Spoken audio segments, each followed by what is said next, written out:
Mesdames et messieurs, encore une fois, je suis heureux de vous savoir nombreux chez vous à l'émission Droit à la parole. Nous sommes bel et bien en pleine électorale. À part le fait qu'on vous dise votez pour tel et ne votez pas pour tel, il y a aussi ceux qui proposent des idées et des discours.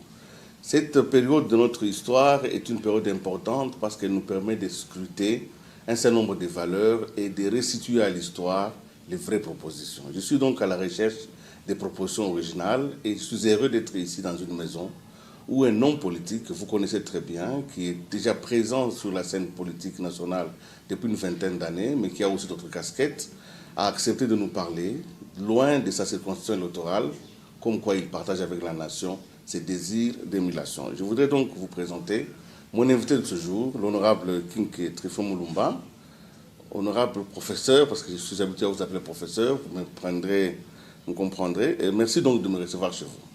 C'est moi qui vous remercie. Voilà, vous êtes en train, sur le départ vers Massimanimba, votre fonction électorale, et Dieu merci, vous avez quand même eu quelques minutes avant votre départ. Et j'ai suivi votre discours de campagne que vous avez lancé ici à Kinshasa, et c'est autour de ce discours que je voudrais discuter avec vous. Je vous en prie. Alors, automatiquement dans vos discours, vous avez un langage, c'est la première question. Vous dites que nous sommes en guerre, nous devons mener une bataille, et nous devons la gagner. Je m'attendais à ce que vous désigniez l'ennemi, mais en même temps, pourquoi vous pensez que c'est une guerre? La politique est une guerre. Un parti politique, c'est une de parties à la guerre ou à la bataille. Il s'agit d'une guerre pour gagner, pour convaincre, pour gouverner. Et vous êtes donc le général de votre armée. Je suis le commandant en chef de mon armée. Voilà. Ici, nous parlons du Parti pour l'Action, qui est votre parti. Professeur, alors vous dites que c'est une guerre et que vous avez donc des adversaires, vous avez des ennemis. Alors, vous dites dans votre discours, je crois que ceux qui l'ont lu ont compris comme moi, vous identifiez des ennemis. Je pensais que vous allez identifier des hommes, des groupes d'intérêt, mais vous identifiez des concepts clés, des comportements clés. Pourquoi? Clairement, parce que l'ennemi, ce n'est pas l'homme qui représente une valeur négative. L'ennemi, c'est la valeur. Parce qu'à partir du moment où la valeur s'incruste au sein de la population, il faut la combattre. Les hommes, comme je l'ai dit aussi dans ce discours, ne sont que des êtres avec leurs forces, c'est vrai, mais avec surtout leurs faiblesses. Donc, ils sont informés, ils sont formés, et précisément, je dis comment changer, comment aller à cette guerre, c'est par la communication, c'est par l'information. Parce que si l'homme n'est pas informé, il n'est pas citoyen.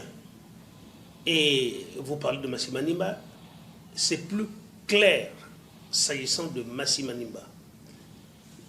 À je dirais, quelque chose comme 3h30, 4h de route d'ici, de Kinshasa, eh bien, cette population, ce peuple, il y a 2 ans encore, s'informait sur les tableaux noirs, ne savait rien de ce qui s'est passé tout autour.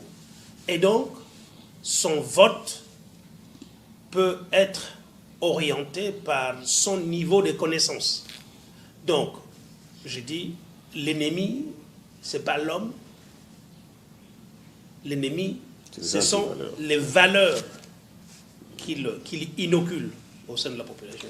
Et c'est contre ces valeurs-là que vous vous battez. Voilà. Vous avez identifié ces valeurs, vous avez ces antivaleurs en fait. Ces antivaleurs. Vous parlez donc de l'idolâtrie, vous parlez du satanisme, vous parlez de l'ignorance qui entraîne l'incurie et la pauvreté. Exact. Alors vous dites effectivement qu'un peuple non informé, non formé, va forcément faire un mauvais choix. Exact. Mais alors quelque chose d'assez fort, et je sais que vous avez levé là, vous avez levé une polémique énorme, mais je sais que vous êtes habitué aux polémiques. Vous dites effectivement que ces églises noires, ces églises des Noirs africains, c'est eux qui sont à l'origine de cette propension à l'ignorance. Est-ce que, sur quoi vous vous fondez pour dire ça? Non. Dans le pays Congo, l'espace Congo, le Bandundu précisément, il y a des églises qu'on appelle de Noirs d'Afrique. Eh bien, c'est pratiquement de gourou qu'ils fabriquent. C'est pratiquement l'esprit satanique qu'ils fabriquent. Vous avez dû entendre dans ce pays Congo qu'il y a un ancien gouverneur de province, aujourd'hui encore, je veux dire, dans cette terre contemporaine, qui est mort, paix à son âme, mais dont la femme est morte. Et l'histoire m'a été racontée par l'évêque de Kikwit, Mounoune. Sa femme est morte, eh bien, il a gardé le corps de sa femme dans sa maison pendant 2 semaines. Il s'était enfermé en disant « Personne ne peut prendre ce corps ». Et l'évêque est venu pleurer, supplier devant la porte fermée de ce gouverneur de province, donc à l'époque contemporaine, puisqu'il a été nommé par... C'est à l'époque de Laurent Désiré Kabila. Alors voilà, vous le connaissez. Alors, il a pleuré, il a supplié, jour et nuit, donnez-moi ce corps, rendez-moi ce corps. Ce gouverneur a dit, pas question. Et c'est par miracle qu'il a pu finalement remettre le corps. Premier cas. Deuxième cas, vous avez dû peut-être entendre quelqu'un, toujours dans ce pays Congo dont je parle, qui a décidé de traverser la rivière Kwilu à pied, en disant... Il va marcher. Il va marcher comme Jésus. Eh bien, vous allez voir, je vais marcher comme Jésus. Eh bien, ce qui est arrivé, ce qui devrait arriver, est arrivé. Il s'est noyé. Il s'est noyé, on l'a retrouvé le corps plus bas, mort, bien entendu. C'est des croyances comme ça qui sont ancrées au sein de notre population. Et cette population-là est une population qui vit, si vous voulez, les années de Capharnaüm, je l'ai dit. Dans les discours. Exactement. Alors, c'est des gens comme ça qui croient qu'effectivement, s'il ne pose pas un tel acte, il est frappé par le mauvais sort. S'il ne pose pas un tel acte, son champ ne va pas donner le manioc. Et il pose des actes irréfléchis. Et c'est contre cela qu'il faut se battre. Justement, il faut prendre notre peuple, il faut en faire le citoyen. Et c'est notre combat.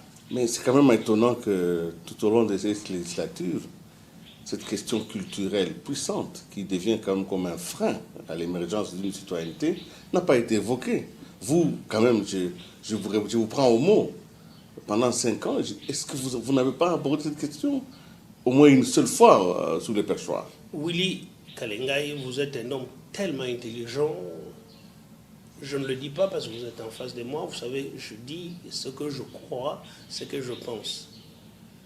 Et vous sentez parfaitement les choses et vous les dites si bien. Mais vous oubliez que je n'étais qu'un député indépendant. Un député indépendant ne peut rien porter. Il est seul et seulement seul. Le combat, la guerre dont nous parlons, c'est une armée. C'est des hommes. Voilà pourquoi nous avons créé un parti politique, justement pour faire bouger les choses, voilà, et faire avancer les idées. Et je ne pouvais pas faire ça à l'époque. Personne ne m'aurait suivi, personne ne m'aurait compris. Aujourd'hui que nous avons une armée, le Parti pour l'Action. Nous développons des idées, des croyances. Nous pouvons donc effectivement, comment dirais-je, faire venir ces idées, faire pousser ces idées, le faire avancer. Alors, que valent finalement ces élections, in fine, si elles vont se dérouler dans un peuple qui est traversé par tant d'incohérences, par tant d'appels du noir? J'appelle ça des appels à de l'obscurité, de l'appel des ténèbres. Alors vous allez... Qu'est-ce qu'ils peuvent faire, ces peuples? Quels peuvent être les résultats finalement des élections pareilles? C'est des élections qui vont être difficiles. On le voit. Aujourd'hui encore, elles ne se déroulent pas sur des idées. Elles se déroulent sur des banderoles. Celui qui a le plus déployé des banderoles sera sans doute le plus vu au niveau de législative. En tout cas, je connais des collègues qui, pendant toute la législature, n'ont jamais pris la parole. Je connais des collègues qui ne peuvent être porteurs de rien, mais qui ont des moyens financiers et qui ont déployé de la visibilité. Et justement, en l'absence de l'information, il y a un problème. Mais, Willy, il fallait commencer quelque part. Nous avons commencé les élections en 2006. C'est un processus, la démocratie. Nous sommes aujourd'hui en 2011. J'ai toujours pensé qu'une élection améliore une autre. Celle de 2006 a été une affaire difficile. Celle de 2011 sera beaucoup plus intéressante sur le plan politique, mais on n'a pas fini. Nous sommes sur le chemin. Voilà, nous sommes dans le processus. Peu à peu, nous allons atteindre les niveaux qu'ont atteints les grandes démocraties. Alors, vous dites effectivement que l'ennemi, c'est l'incurie, c'est l'analphabétisme, c'est l'ignorance, et que pour cela, vous apportez... vous indiquez un objectif, vous dites vous voulez faire de votre citoyen, du citoyen congolais, un citoyen mondial, un citoyen universel. Et pour ça, vous faites le parti. Mais là où je voudrais quand même que vous puissiez être plus précis, le parti Action, vous dites dans votre discours que c'est un parti sociologiquement homogène. Vous revendiquez une certaine tribalité de ce parti. C'est un parti, est-ce qu'on peut appeler le parti P un parti tribal? Je ne serai pas fâché. Je suis docteur en sciences politiques, j'ai étudié plein de systèmes politiques dans le monde. Prenons la Belgique. La Belgique n'a que des partis politiques tribaux. Allez en Allemagne, vous verrez, tel parti, son fief, c'est là. Il n'y a jamais en Belgique des partis politiques nationaux. Ça n'existe pas. Et comment voulez-vous qu'un pays aussi énorme que le Congo, aussi émietté culturellement, qu'on puisse avoir des partis politiques nationaux? C'est pour ça que les partis politiques nationaux n'ont jamais gagné dans ces pays. Prenez l'exemple du MNC, Lumumba. Il a échoué.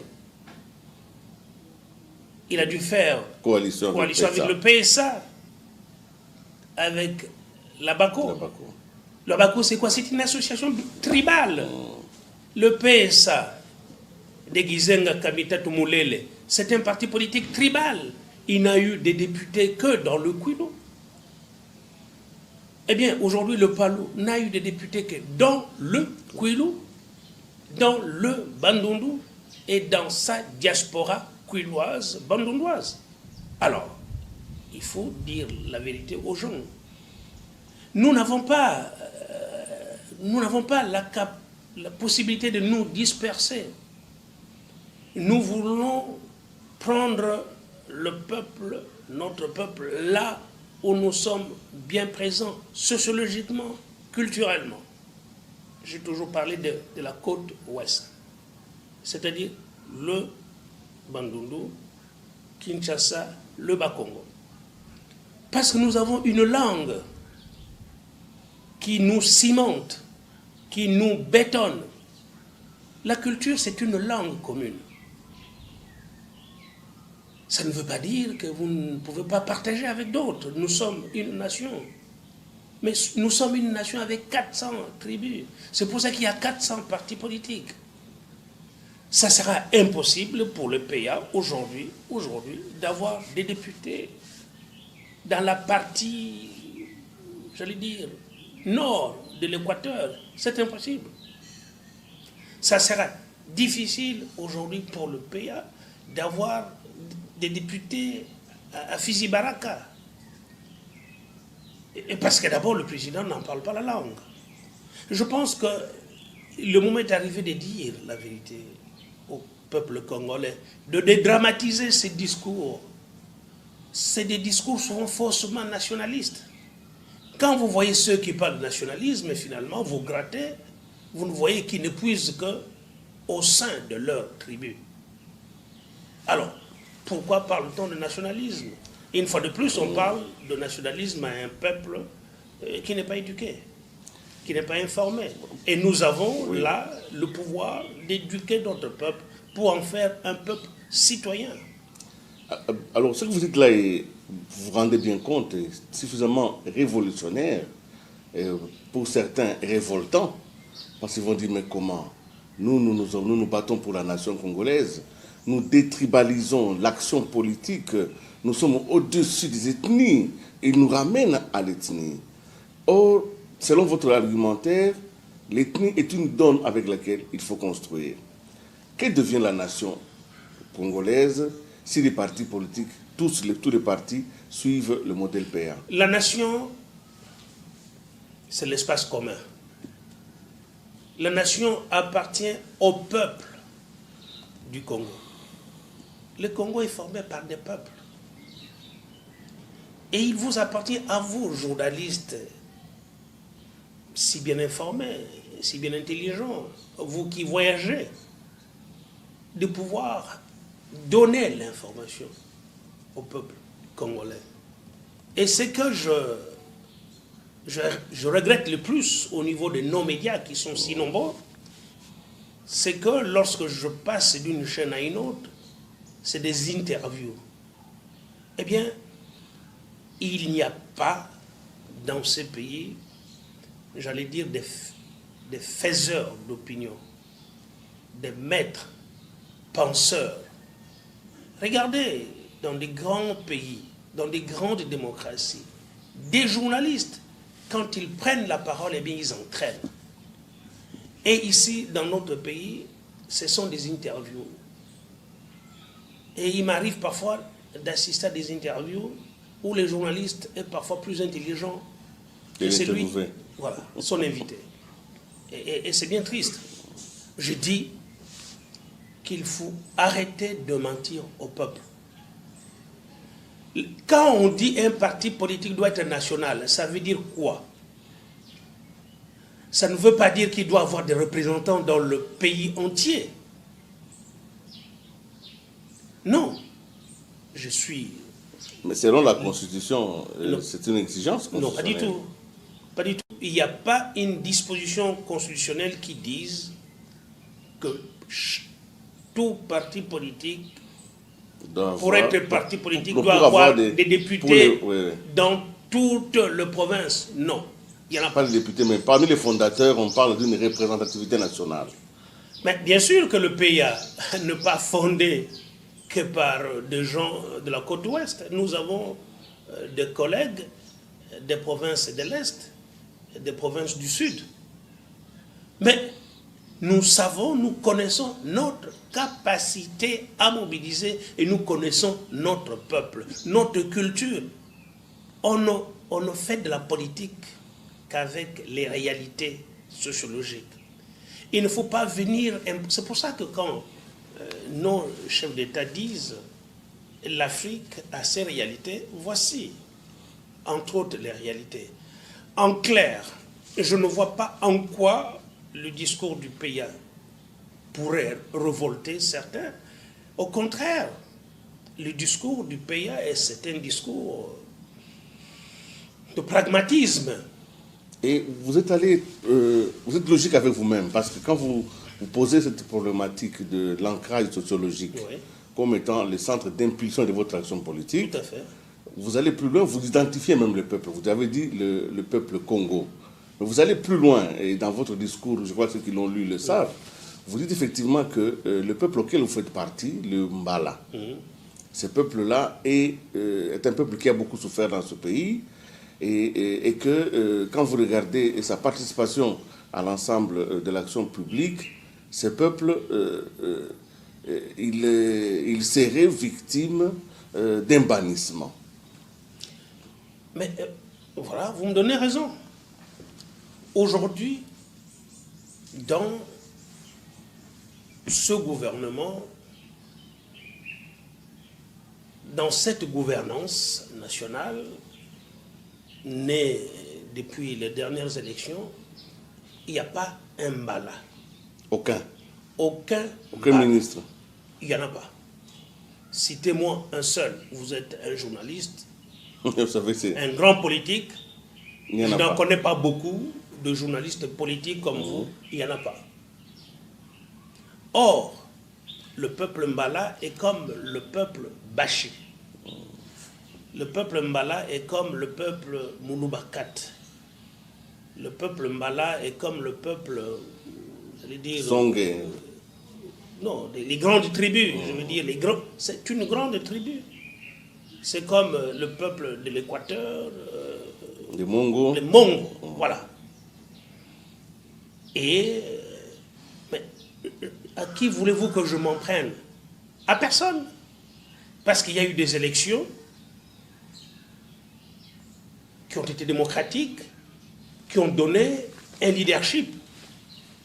Et ce leadership, forcément, a été récupéré par ces réalités dont nous parlons. Il se trouve que dans ces leaderships, il n'y a pas un Mbala. Les Mbala, peuple, le Bandundu. Mongolodia qui est un Mbala. Vous citez aussi Mavinga Mankoy. Oui, Vous tout ça là, citez Mafema. Mafema, vous citez Maître Gérard Kamanda. Voilà. Ça, c'est la grande tribu Mbala. Avec le Ngongo, Kamitatu, Ngongo. Non, nous sommes un peuple que hier on appelait le peuple du quartier latin. Aujourd'hui, il n'y en a pas. Simplement pourquoi? Nous réfléchissons. Nous réfléchissons. Les élections de 2006 ont donné un pouvoir, un leadership qui est exercé dans le Bandundu par le Palou. Et le Palou a des origines à Gungu. Donc, c'est un territoire différent de l'Est par rapport à nous de l'Ouest. C'est-à-dire dans la province du Bandundu. dans la province du Bandundu. Eh bien aujourd'hui, il n'y a pas photo, le leadership du Bandundu aujourd'hui est exercé par le Pende et le Pende de Gungu. Ouais. Au point où j'ai vu, une fois à la télévision, le peuple Pende d'Idiofa en train de manifester. Alors naturellement, il se trouve que le peuple Mbala constitue le gros des troupes qui donnent ses voix à la vie politique. Et nous sommes en train de sensibiliser ce peuple Mbala et ses alliés pour qu'ils se prennent en charge. Mais je vais plus loin. Je vais plus loin et vous m'en donnez l'opportunité. Le Congolais oublie la culture. Le Congolais oublie l'histoire. Ils pensent qu'ils peuvent faire la politique sans la culture, sans l'histoire. Il faut vous connaître. Qui êtes-vous? Mais le peuple Mbala, c'est quel peuple?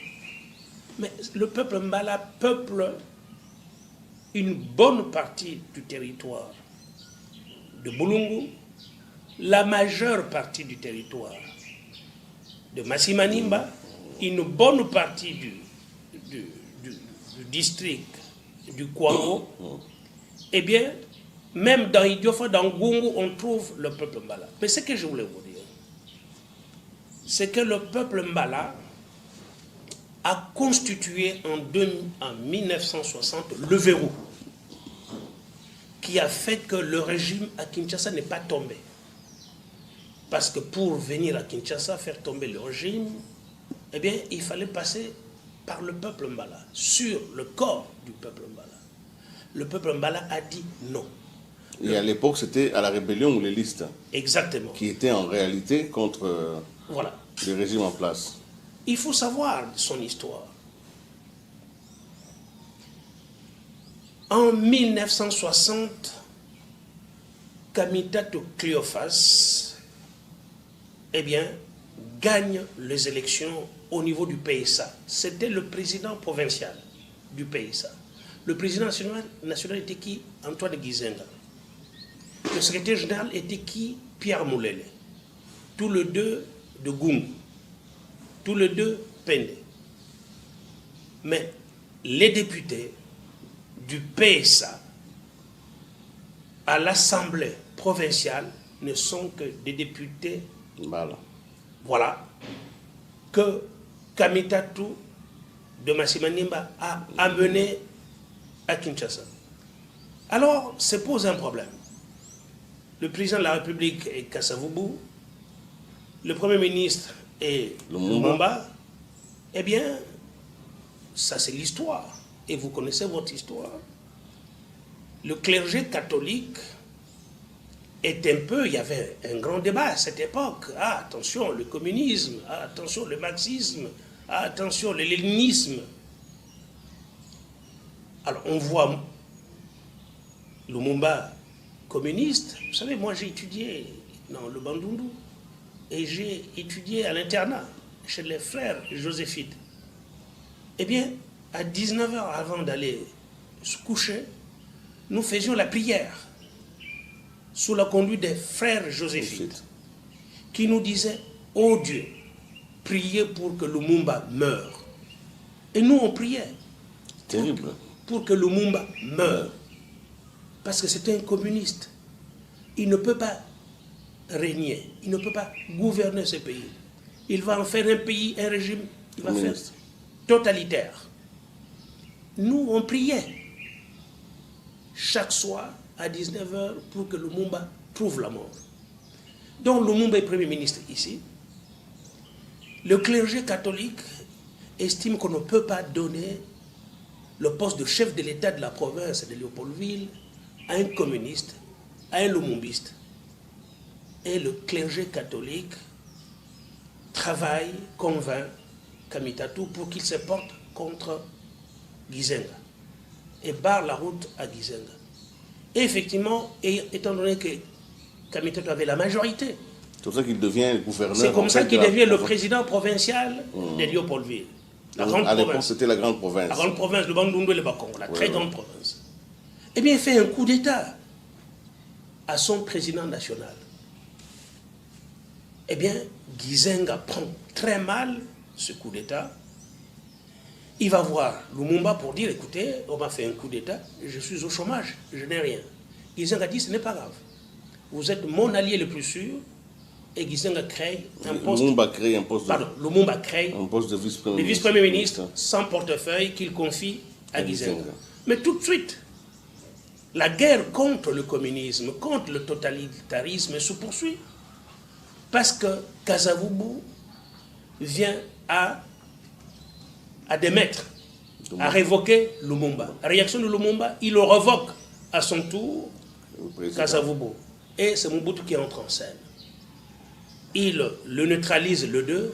En réalité, il neutralise Lumumba. Il laisse fonctionner Kasavubu. Vous connaissez la suite. Lumumba part vers le Katanga. Il trouve la mort dans des conditions tragiques. On n'en a jamais trouvé le corps. Gizenga fait quoi? Gizenga quitte Kinshasa, puisqu'entre-temps, quand Lumumba a révoqué quand Kasavubu a révoqué Lumumba, il a révoqué 7 de ses ministres, dont Moulele, qui était ministre de l'Éducation nationale, Beignet et d'autres. Ils ne sont pas à mesure de fonctionner à Kinshasa comme nationalistes, comme lumumbistes, comme tout ce que vous voulez. Et ils partent vers la province orientale, à Kisangani, où une république populaire du Congo voit le jour, dirigée par Gizenga et Beignet. Il se trouve que, entre-temps, Kamitatou joue le jeu de Mobutu, qui est un fils de Massimanimba, joue le jeu de Mobutu.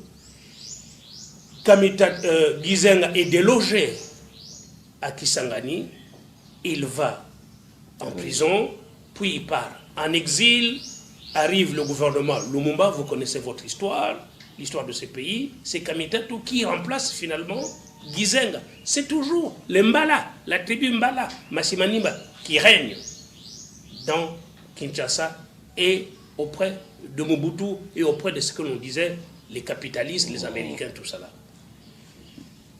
Moulele qui a été nommé ambassadeur de la République populaire du Congo au Caire, si vous voulez, part en Chine où il apprend les techniques de la guérilla et revient ici et lance la rébellion. C'est l'espoir pour le lumumbiste. C'est l'espoir de voir renaître le lumumbiste. Et effectivement, la rébellion mouléliste occupe les 3/4 du pays. Mais tant qu'on n'a pas occupé la capitale, eh bien on n'est rien. Pour qu'il passe ici et prenne le pouvoir, il faut qu'il puisse vaincre l'Mbala. Le verrou est constitué par l'Mbala. Moulele est vaincu parce qu'entre-temps, il y a eu changement de régime à Brazzaville. C'est Massamba Deba qui a succédé à qui vous savez. Et il n'est pas totalement d'accord avec cet esprit-là. Il ne veut pas servir, il ne veut pas voilà, de base arrière à la rébellion mouléliste. Eh bien, Moulele n'a plus d'approvisionnement et il doit rejoindre Brazzaville par la pirogue, en passant par Djouma, c'est chez nous, tout ça là, et rejoint Brazzaville où il est pris par des pêcheurs. Il est remis entre les mains de Massamba Deba. Mobutu apprend, Bomboko apprend, Bomboko est toujours en vie. Il va à Brazzaville négocier le retour de Pierre Moulele ici. Qu'est-ce qui se passe? Mobutu apprend, il s'est trouvé au Maroc, à Rabat. Entre-temps, Moulele est amené ici avec femme et un autre de ses partisans. Ils ont été pris par le Kamergnola, tout ça là, la grande fête ici. Ils sont logés chez Bomboko. Quand Mobutu revient, tous les généraux, Bobozo et les autres, se réunissent. Mais cet homme a tué tous nos enfants, tous nos camarades. Nous ne pouvons pas accepter qu'il revienne. La rébellion mouléliste a décimé, a détruit toute l'élite pendée. Dans Gungwe, dans Idiofa, nous sommes, Masimanimba, le seul territoire qui n'a jamais connu la rébellion. Et quand Mobutu arrive ici, il faisait une conférence, je crois, au parc botanique, et puis il annonce effectivement cette nouvelle. Les militaires, les généraux décident d'en découdre avec Moulele. Comment est-ce qu'ils font?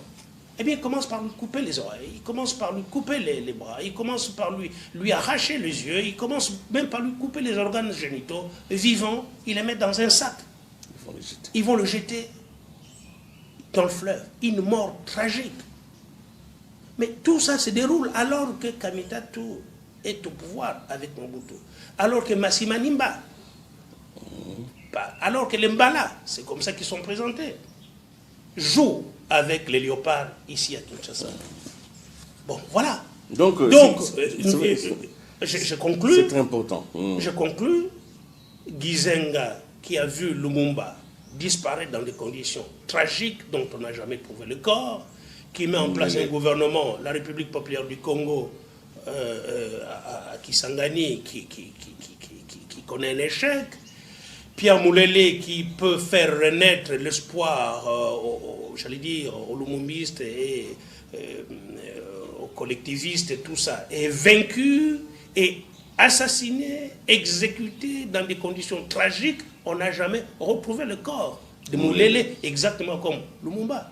Eh bien, entre-temps, notre grand frère, notre papa Gizengeou, il est en exil, dans la privation la plus totale. Et vous connaissez l'exil. Et qui danse avec le léopard ici? C'est Kamitatu, d'après ce qu'on dit. Et Masimanimba, pro-pouvoir. Puis arrive 2011, la démocratie. Et puis, la grande nouvelle, c'est quoi? C'est que quand Gizenga revient, eh bien, l'USOR et allié veut lui faire, comment dirais-je, bon accueil, veut le recevoir. Mais quand Lumumba, quand Gizenga demande à voir qui l'invitait, il se rend compte que parmi ceux qui l'invitaient, ce sont les anciens. Entre-temps, notre frère Kamitatou a quitté. Je vous ai expliqué tout au long de ce débat de quel côté ça venait, les raisons qui peuvent expliquer cela. Prof, deux questions pour terminer, parce qu'on n'a pas beaucoup de minutes. Votre discours a été tellement plein de matière qu'on n'en finit pas de rebondir. Vous opposez à ceux qui viendront vers le peuple avec des cadeaux, parce que vous supposez qu'ils ont été absents, ils viennent avec des cadeaux, ce sont des cadeaux qui infantilisent le peuple. Alors, vous pensez que c'est ce qu'il faut, c'est de l'effort de développement. Pourquoi vous êtes contre les cadeaux d'un peuple paupérisé, et qui peut-être peut, ce qu'on appelle l'opération grand damage, c'est-à-dire, pendant cette période, ils peuvent au moins accéder à un minimum? Non. Je suis totalement contre ça. Simplement du fait des valeurs dont le pays a fait la promotion. Nous sommes pour l'effort, nous sommes pour le mérite, nous sommes le parti qui doit pouvoir travailler pour gagner, le parti des forgerons. Et je pense que j'ai regardé quelques débats à la télévision ici. Et tout le monde dit ça. Il n'est pas acceptable que ces débats ne puissent pas être portés par un discours politique. Et je l'ai dit au début, ce sont des calicots. Qu'est-ce que vous avez vu sur les calicots? Des slogans. Des slogans. Je n'ai pas vu un seul slogan.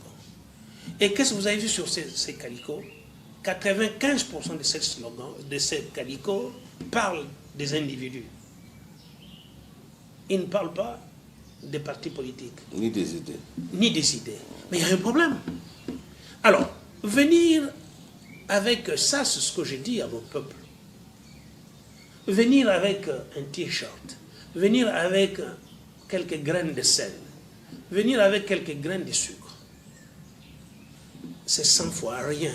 Venir avec un pagne, le pagne va se déchirer. Mais ce qu'il faut faire aujourd'hui, c'est venir construire. Et nous, là-bas, nous construisons. Nous, là-bas, nous apportons. J'ai créé une radio-télévision puissante. C'est quand même révolutionnaire. Nous sommes en train de créer des chambres froides, des pharmacies, des hôtels. Massimani est en train de devenir une ville, et déjà une ville aujourd'hui avec des hôtels. Avec toute une vie nocturne, parce qu'il y a de la lumière. Voilà, dans cette circonscription-là. Mais je voudrais que vous puissiez terminer avec quelques mots, parce que les frontières culturelles de ce peuple viennent aussi à Kinshasa. Si vous pouvez leur parler un peu dans la langue qu'ils comprendront bien, en leur passant le code de cette langue-là, parce que le code est essentiel. D'abord, je vous remercie. Merci. Je peux continuer. Oui. Effectivement, mon candidat député, Ibazola, peuple, a pris confiance de construire Mbouliédo. La ligne peuple a pris la confiance pour te construire Mboka Nabiso. Il y a un projet politique, donc il y a un parti politique.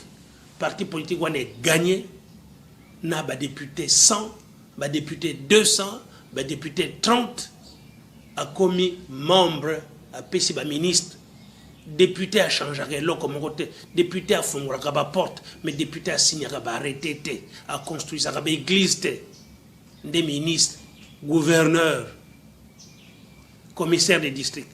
Bon, pesa biso ba voix est belé, peuple, ben nous pesa ba voix mingi, nous douwi ma voix mingi, comme ça doit goma hadu abago diriger Mboulié. Merci beaucoup. Vous voyez, les professeurs Kinké, honorable Kinké, n'a pas perdu les talents d'orateur. Et je suis donc heureux de vous avoir eu ce matin avant votre départ pour Massimanimba. Et je reste donc suspendu à la continuation de la réflexion.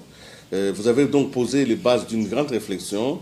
Les partis politiques congolais ne pourraient-ils pas épouser la réalité sociologique plutôt que d'épouser des idéologies d'emprunt qui, en réalité, sont difficiles à être incarnées? Voilà la question clé que je retiens de cette émission. Il n'y a pas de conclusion. Et je crois que ceux qui ont suivi cette émission et qui voudraient faire un débat autour de cette question peuvent nous écrire, pourquoi pas écrire directement au Soft qui publierait et à Géopolis qui publierait. Mesdames et messieurs, merci d'avoir été avec nous. Je disais que j'étais à la recherche des idées originales. Voilà une idée pour la législature qui vient, comment consolider la proximité du peuple et des partis politiques, comment ne pas être dans les nuages quand le peuple, lui, il est sous l'eau. Au revoir et à la prochaine. Je vous remercie infiniment. Merci. Willy.